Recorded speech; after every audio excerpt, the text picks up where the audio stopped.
You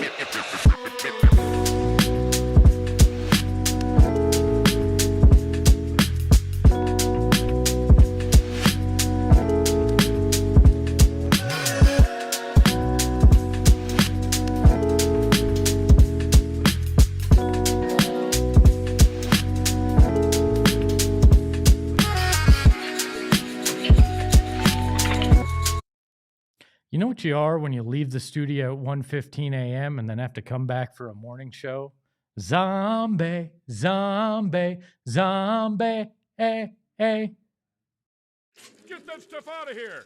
It's Southwest Bias.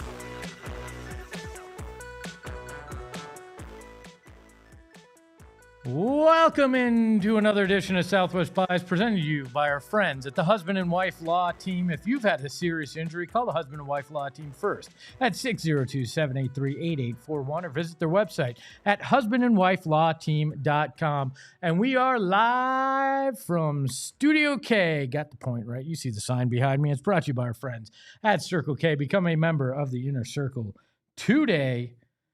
And over the last few weeks, last few months, there has been this sound in my house. It sounds like I live inside of a fountain. And it's the toilets. It's emanated from the toilets. And I felt like I was the character in Edgar Allan Poe's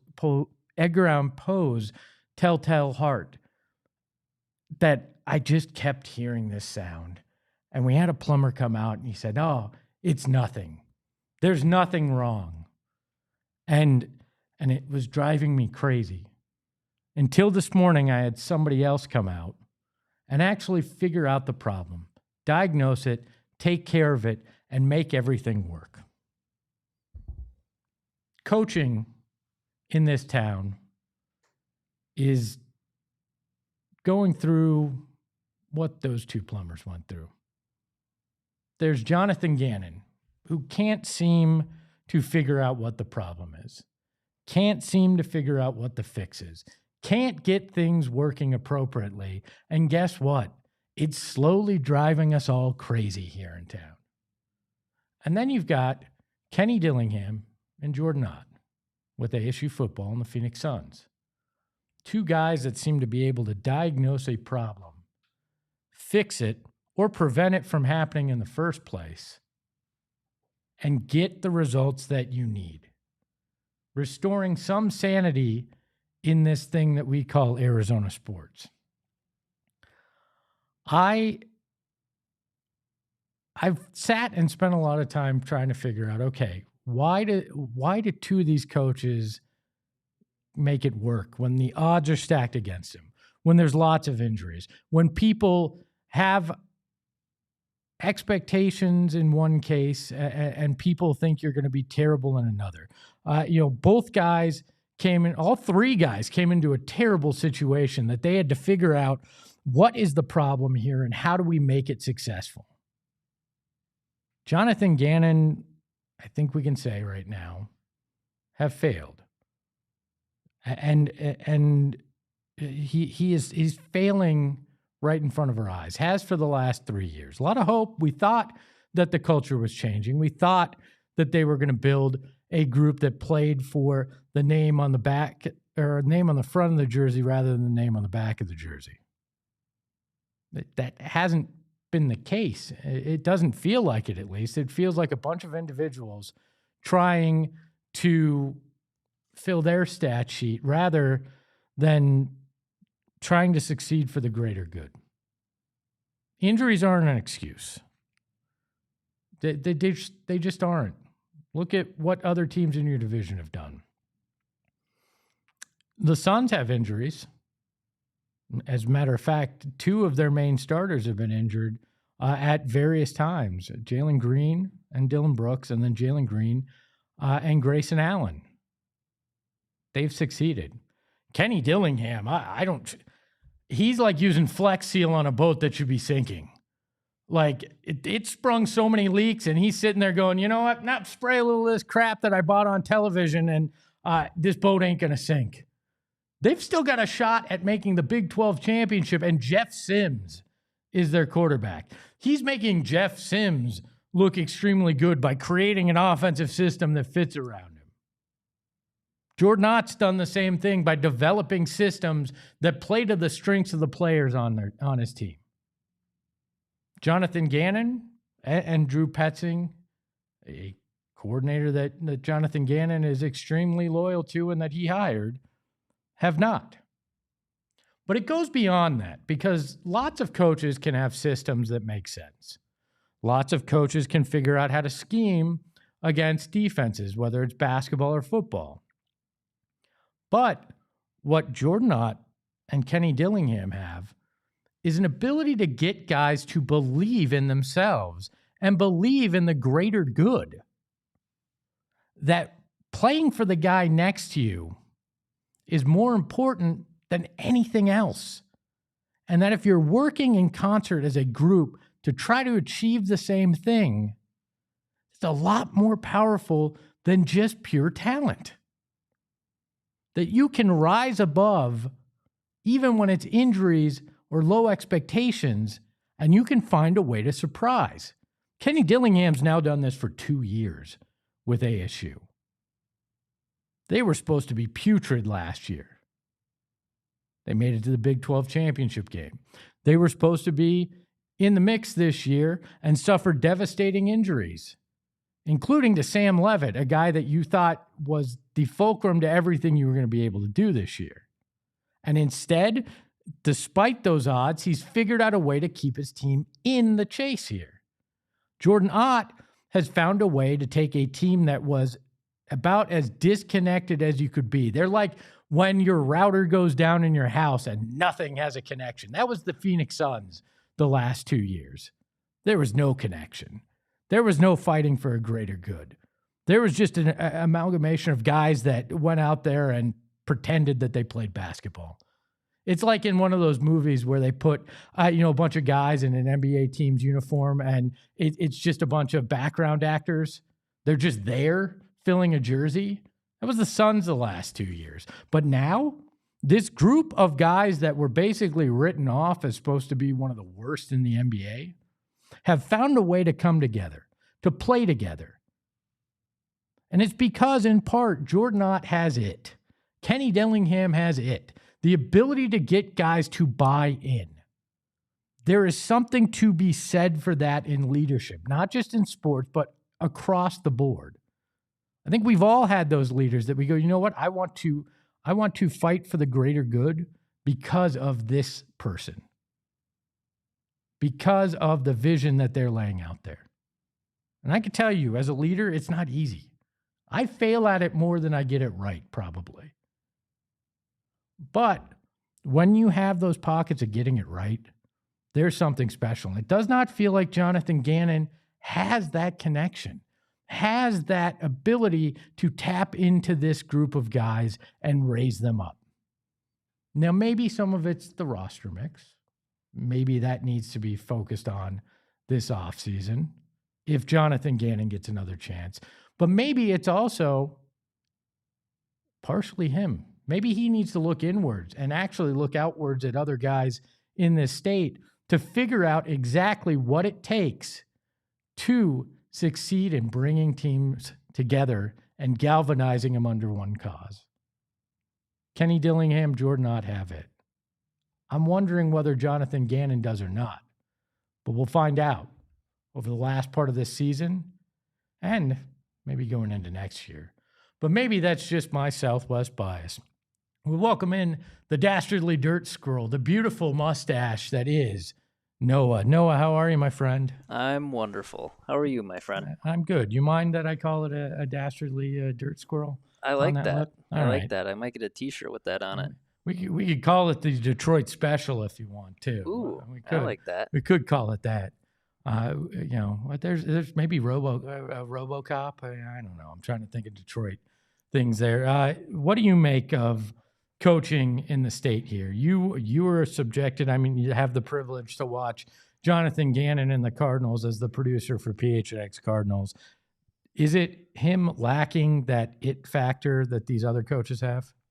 I don't know if it's him lacking an it factor. I think it's him lacking the cohesion of everyone around him. Like, I think Jordan Ott and Kenny Dillingham are surrounded by coaches and people that fit what he wants to do, what is best for the team, and what's best for the players. I think one major thing you mentioned is the Suns and ASU developed their playing style around the players they have. Every sport is a players' league, even the NFL, even though I think a lot of the times their coaching is extremely important.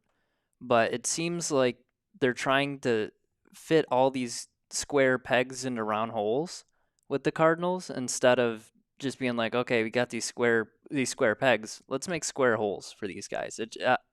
I think I saw a little bit in that absolutely horrific game against San Francisco, because I mean everyone seemed to be out that game.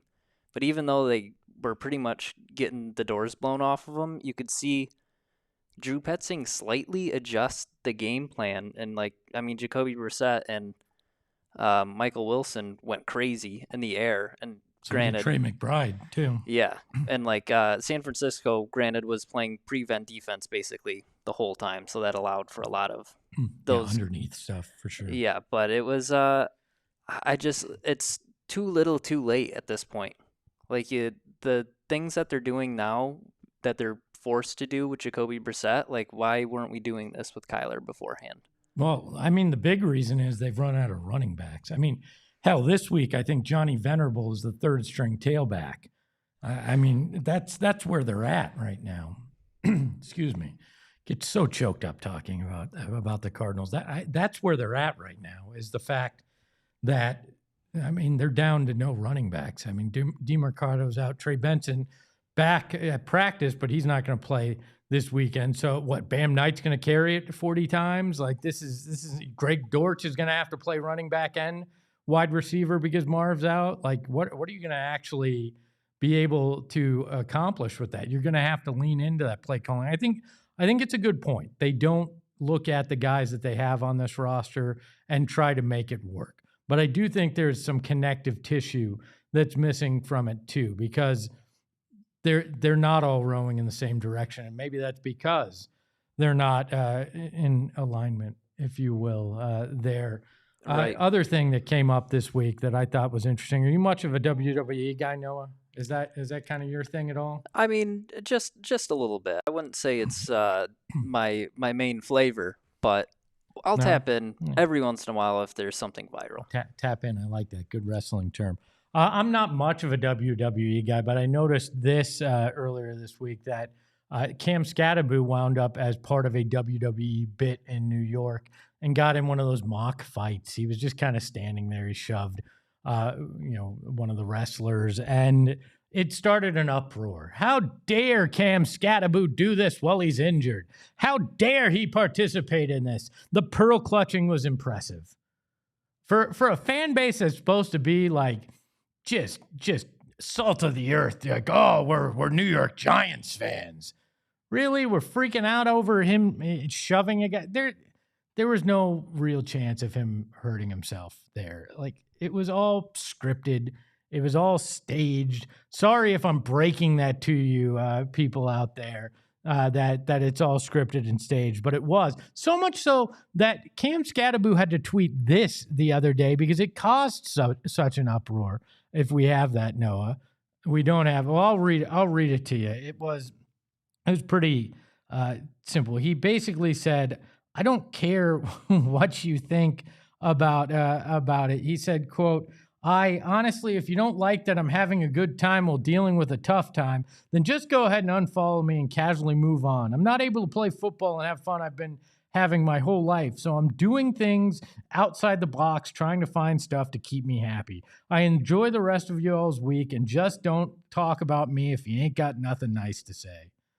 I mean, I agree. Live your own life. Let Cam Skattebo go play wrestler, not even wrestler.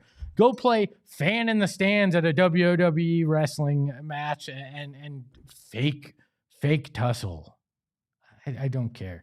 We're gonna take a break here, but on the other side of the break, I got a very special guest a man that I think is finally starting to see the light when it comes to your Phoenix Suns. It's Tim Cato from ALLCITY right after this. I've told each and every one of you about the husband and wife law team. See, I had a brutal accident with my family a handful of years ago, probably about 5 now, where we were stopped at a light on an overpass and a guy came off the off-ramp going about 80 and didn't stop or turn. He just plowed into our car. And he was, turns out, under the influence of something, which makes sense. I hired a lawyer that I wasn't familiar with. I didn't do my research. And all he cared about was getting the most money for himself. And he dragged it out so long, it was one of the worst things I've dealt with. But you know what? You got to do your research after an accident or serious injury. And the lawyer you hire matters. And that's why Mark and Alexis Breyer at the husband and wife law team are who you should call, because they're experts, right? They are experts in specialists in personal injury and wrongful death. And less than 1% of lawyers in this state are certified in that. They are. Their staff is. And that's why you want them on your side. And you know what? It's not about making the most money for the firm. It's about finding the right thing for you, the best outcome for you and your family if they're part of it. And also, you want a practice that's 100% dedicated to injury and wrongful death and experienced and specialized and equipped with the expertise to handle every aspect of your case. If you've had a serious injury, call the husband and wife team first at 602-783-8841 or visit their website at the link in the show notes below and tell them PHNX sent you.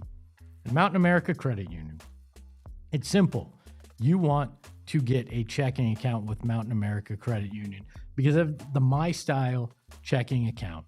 And what you get there is benefits on benefits on benefits on benefits. That's what happens when you get with Mountain America Credit Union. They have deals on restaurants, not buying them, just actually going and eating there. Mobile phone protection, telehealth access, identity protection, loan rate discount. So if you do want to open a restaurant, they can help you get a loan rate discount and help you start that project. Offer on travels and events and so much more. Make My Style your lifestyle at Mountain America Credit Union. Visit macu.com/mystyle to apply. Insured by NCUA. Membership required based on eligibility. Some benefits require no cost registration and activation. Terms and conditions and exclusions apply, like everything in life. We welcome in the ALLCITY NBA analyst, Tim Cato, to the program. Tim, how are you today, my friend? I'm doing wonderful. Maybe not even as wonderful as the Suns right now. No, Man, what a fun time right now things are. I mean, it's tough to be that good, except for the fact that that game was brutally late last night. Our post-game ended at 1:15 a.m. Yeah, why was that? I saw, for me in Central Time, I saw the 10 p.m. and I'm like, I will be rewatching this in the morning. And I haven't got to the whole rewatch, but I did see the third quarter. Have some thoughts. But NBC said, you know what? This thing called Coast to Coast makes a lot of sense, where we'll start a game brutally late on the East Coast to start, and then we'll start a game brutally late on the West Coast, and both coasts can be miserable trying to watch their teams. It is, we've got to have some coastal parity at some point. So it's just punishing everybody right now. You released your latest NBA power rankings on ALLCITY's sites, including GoPHNX.com. I'm happy to see my check made it to you because the Suns, 16th on the list. How do you think that they've kind of shown themselves so far in this season? What made you put them at 16 in this latest one? I mean, they're playing great. They're playing better than I ever could have expected. I mean, I think this is one of the most fun stories in the NBA. Top 10 in offensive and defensive rating at the moment. The net ratings up there, like they are beating teams confidently and soundly.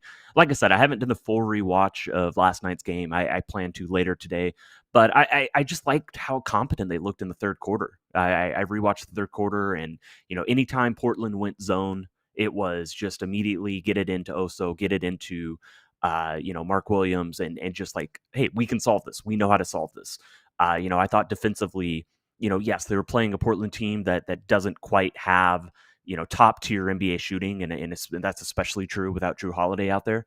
Part of being a good NBA defense is shrinking the court against teams that are deficient at shooting. taking that disadvantage. You can't do it all the time. Like, there are defenses that are good against non-shooting teams that struggle once they play 5-out teams. I've covered the Dallas Mavericks for a lot of years, and that describes them, where this was a team that was very good at guarding 4-out teams, but much worse at guarding 5-out teams. It's still a mark, a feather in your cap to go up against a team that's got a non-shooter or two, and they're going to be playing them most of the time on the court. In Portland's case, they mostly play with Klingon, who is, you got to get out to him, but he's not a floor spacer. And then they've got a few other spotty shooters throughout the lineup. And I thought Phoenix did a good job isolating those guys, really helping off them, crowding the paint by taking advantage of that non-shooting gravity. And yes, Portland missed a lot of threes. If you look at the box score, it's, Portland, they got a lot of rim shots and they got a lot of threes, but they didn't make them because they're not a good offense. And that is part of being a good defense, is just making sure that you don't allow them to generate the shots that they want, and you use that spacing against an opponent. I thought I saw a lot of that last night. Do you think that this team's defense is legit? I know in the piece you did mention the kind of teams that the Suns have played and beaten so far. And while I understand the perspective, I also look at it as, yes, but everybody said that the Suns were one of those teams and would lose to those teams. They also did it against the Spurs, which I think was one of the more impressive defensive performances we've seen this year. Is this defense for real, or do you think it will struggle moving forward with this brutal schedule they have over the next 12 games? Yeah, that San Antonio game stood out to me too. I thought it was a smart defensive game plan. I've been impressed with the coaching. That's part of what I'm saying when I'm hyping up. Take advantage of an opponent's disadvantage or lack of ability. I think Jordan Ott's done a great job there. If I have to say, as a national analyst, completely neutral, my guess is that the defense is running a little hot, or opponents are running a little bit cold, based off what we've seen so far. Everybody says the 20-game mark is when the averages start to, become a little bit more, you have a little bit more ability to trust them and see real trends. We're not quite at the 20-game mark, obviously, and I'm not sure this is going to be a top 10 defense by season's end. But top 10 offense, maybe, possibly. That's where my questions lie, and that's where I've been even more impressed. Is that I just never would have expected this team to be second in the entire NBA in wide open threes. I'm bringing this stat to you and also asking you, second most wide open threes in the entire NBA, knocking down 40% of them, which is not like a huge overcorrection. Like teams hit 40% of their wide open threes if they've got good shooters, and Phoenix does. Did you know that? Are you surprised? And can you explain to me what's happening with the offense that is just generating look after look after look that is this good? Yeah, I was aware. I found it interesting, before Grayson Allen got hurt, he was getting some of the most quote unquote wide open threes, nobody within 6 feet of him in the NBA. And Royce O'Neal at part of the year was close to that. I think it's a testament to the offense that Jordan Ott's built, because there's so much movement in it. They're not afraid to go from a good to better to the best shot. They're not just pulling and shooting just because they're kind of open in most cases. They're moving the ball. And Devin Booker, for as much flack as he took last year in terms of things, and for as much, point book doesn't work, he has had the ability to do that to perfection for himself, where he's not going to just force the shot in most cases. He's going to try to find the better shot for his teammate. At one point, he was averaging the third most potential assists in the NBA. I think they've built a system that plays to their strengths, and that's that's with only 30 minutes of Jalen Green so far. And that is what I've been most impressed with. I think they can continue, but there are guys like Royce O'Neal that are going to fluctuate in their 3-point shooting, including wide open threes, because he's been known to be a streaky shooter, and we've seen that over the last 2 games. But I think this offense, at least the system and the way it's built, is something that can have this happen throughout the season. I don't think that is a fluke based on the way it's built. Yeah, Royce O'Neal, I mean, if he keeps getting almost 6.5 of wide open threes per game, like there's no reason he shouldn't keep knocking down 41% of them. That's what he's at right now. Those are his numbers.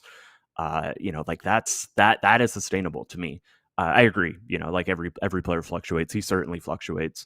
But if you keep getting him shots that are that good, 41% is not like some crazy number for a reliable known NBA shooter who's always been a pretty good catch and shoot guy.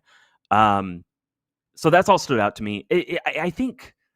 Am I correct to see that there's been a little bit of internal Phoenix fandom debate about who the backup center should be and why sometimes Oso gets minutes over Nick Richards? Yeah, I mean, there's been some frustration when it's come to Oso, in particular. And even though when they were winning in that middle stretch, he had some bad stints, like really bad stints, and I think he was not being utilized quite correctly. He wasn't playing in lineups that necessarily heightened what he's good at, and I also think he was lacking confidence during that stretch. Now the other day when he had, I think it was a plus 54 and was the third best in NBA history, he found that confidence again, and it's kind of played out through the last few games. So I think fans are evening out on it, and the fact Nick Richards has been up and down. But I will say this: people thought that was going to be a strength when you looked at it. I think there's more questions now than people thought, especially with them slow playing Kaman Malawach, which I think is the right move, but I think it's created some questions within the fan base. That makes sense. And I get that Oso in some ways is not the he's not the power. He's very much more of a finesse player. And again, I have not watched as much Suns as you. Like I said, I'm still owed this rewatch, but I did see in the third quarter, I saw multiple moments of just those really smart basketball IQ stuff where, if you're a high post handoff hub, you're not just like married to waiting for someone to come around. Like the ability to take one dribble and then make the pass and just get the defense to move a little bit, just the smart movement. He slipped behind the defense. I think it was Booker who found, no, it was Dylan Brooks. Dylan Brooks found him on a slip cut to the rim. That was just taking advantage of space and movement. When I think about why teams are able to generate open threes, I do think of 5+ passers, 5+ basketball IQ guys who are very good at taking up space. And I think, and finding space and using space when the defense gives it to them. I think he's part of that. I do think he's part of that. But again, I wanted to bring this to you as a question because, I'm trying to find out as much as you guys. Like that's what these sessions are for. But yeah, that stood out to me. The shooting stood out to me, and yeah, the Phoenix just as a whole, this team is standing out as being fun. Obviously, you guys are very clearly having fun with it. Standing out as a very competent and well coached team that I think just does the little things really well. And it's standing out as a team that maybe won't be a top 10 defense by the season's end, or maybe even a month from now, but this offense feels legit to me, and Jalen Green is somebody who fits in as another drive and kick guy. If we'll see what his shot making is like. That is always going to be the Jalen Green question: is how many shots can he make? But in terms of fitting into what is going on the court right now, absolutely, he can be a part of that if he just kind of buys into the drive and make the next right basketball play. Real quick, last one. Are the Phoenix Suns the biggest surprise in the Western Conference right now to you as you put together your rankings? I think that's fair to say. Yeah, in the West, especially if we're going positive surprises. I always thought that they could be, pretty competent around 500. I mean, I don't think that they're like, I don't think anybody was saying that they're going to be like, bottom 2, bottom 3. There were some. Maybe a few people were saying that, but I think they've been impressive. I think they've been good. Yes, I would call them the biggest surprise in the Western Conference, biggest positive surprise to this point in the season. He is Tim Cato. Read his work on all of our ALLCITY websites, including gophnx.com. Tim, thank you for your time. Absolutely. Got something coming on the injuries and how much the pace of play and everything to do with that. Going to break all that down later today, tomorrow. Be on the lookout for that. Looking forward to it because we've certainly dealt with that here in Phoenix. Have a good afternoon, Tim. I want to thank the bias in the chat. Kara for joining us late. You're forgiven. Connor Smith in the chat talking about how Kenny Dillingham's found a system that works for ASU. Jordan Ott's found a system that's worked for the Suns, but saying how come we can't see the same result for the Arizona Cardinals? That's the big question there as well. Hello, AZ Cats G. I appreciate having you here. Deborah, always a pleasure to have you as part of the bias in the chat. We appreciate you. Hit that like button before you head out.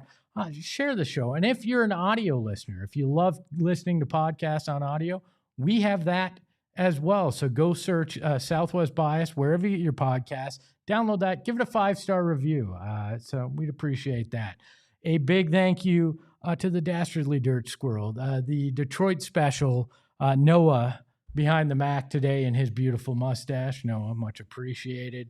A big thank you to you for watching. You can follow the show at PHNX_sports. You can follow me at Espo. And remember, sometimes leaders just have it. Ahoy, hoy. We